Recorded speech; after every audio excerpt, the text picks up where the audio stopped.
നമസ്കാരം, ഞാൻ ഡോക്ടർ റോഷിനി. നമ്മളിപ്പോൾ കടുത്ത വേനലിൽ കൂടെയാണ്, വളരെ വലിയൊരു ചൂട് കാലത്തിൽ കൂടെയാണ് കടന്നു പോയിക്കൊണ്ടിരിക്കുന്നത്. അപ്പോൾ ഈ സമയത്ത് ശ്രദ്ധിക്കേണ്ട ആരോഗ്യ കാര്യങ്ങളാണ്.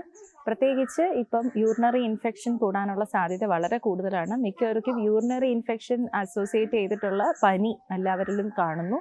അപ്പം കൃത്യമായ അളവിലുള്ള ഫ്ലൂയിഡ് ഇൻടേക്ക് എല്ലാവരും ശ്രദ്ധിക്കണം. ഒരു 3 ലിറ്റർ വെള്ളമെങ്കിലും ദിവസേന കുടിക്കാൻ എല്ലാവരും ശ്രദ്ധിക്കുക.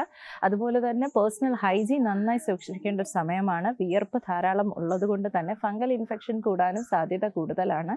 നമ്മളുടെ ഡ്രസ്സ് വെയിലത്ത് ഉണക്കിയ അടിവസ്ത്രങ്ങൾ മാത്രം ഉപയോഗിക്കുക. അതുപോലെ 2 നേരം ദേഹം കഴുകാൻ ശ്രദ്ധിക്കുക. അതുപോലെ തലയിൽ ഈ പറഞ്ഞ പോലെ ഹെൽമെറ്റൊക്കെ യൂസ് ചെയ്യുന്നവർ ഹെയർ ഹൈജീൻ നന്നായിട്ട് ശ്രദ്ധിക്കാൻ ശ്രമിക്കേണ്ടതാണ്. ആഴ്ചയിൽ 2 or 3 പ്രാവശ്യമെങ്കിലും തല ഷാമ്പു വാഷ് ചെയ്യണം. ഡാൻഡ്രഫ് കൂടാനുള്ള ചാൻസസ് ഉണ്ട്.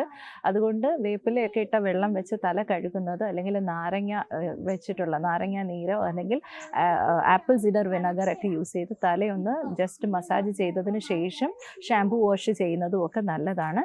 ഈ വേനൽക്കാലം നല്ലപോലെ വെള്ളം കുടിക്കാൻ ശ്രദ്ധിക്കുക. ശരീരത്തിൻ്റെ ചൂട് മാറാൻ ചന്ദനം, രാമച്ചം പോലെയുള്ളവ ഇട്ട് വെള്ളം തിളപ്പിച്ച് കുടിക്കുന്നത് നല്ലതാണ്. മല്ലി ഇട്ട് വെള്ളം തിളപ്പിച്ച് കുടിക്കുന്നതും നല്ലതാണ്.